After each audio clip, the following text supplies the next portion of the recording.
When we suffer a loss, we lose a parent, a family member, spouse.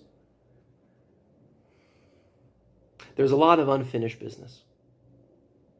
We're not living our lives necessarily knowing there is an end, although we do know there's an end. But we're constantly pushing forward and making new plans. And when someone passes away, well, those plans aren't going to be. So part of grief work is grieving not just the loss of the person in our lives, but all the things that could have been and were going to be. Coming to terms with that's tough. Another part of working with grief is diving into the past. At first when a person passes away, all you're feeling is this deep pain, this loss, this ache. Your life's ripped in two. And the more that you wrestle with that pain, what ends up coming out are a lot of regrets, wishing that things had been different.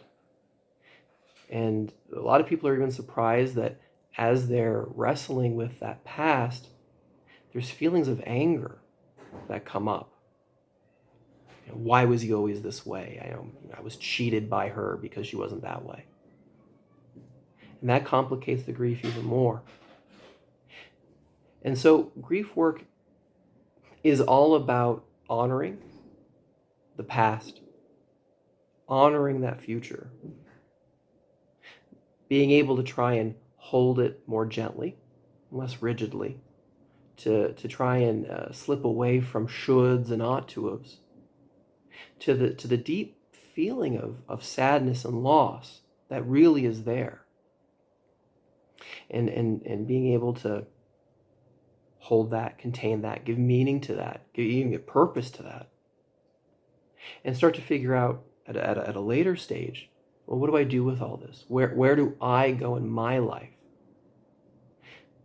to figure out who that new you can be? And I don't mean that new you in the sense of dropping everything else, because you can't. That's your history, that's your life. I remember, one client I was working with at a certain point, he was an older man, and he almost was being hard on himself. It's been several years since my wife passed away. Why am I still sad? Well, there needs to be an acceptance there, because how can you be married to somebody for 40 years and turn around and not feel sad at that loss? For 40 years, they've been molding you to who you are now.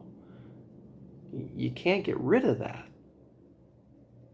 But at the same time, you have to learn how to move forward with that, to continue to grow, to continue to live life.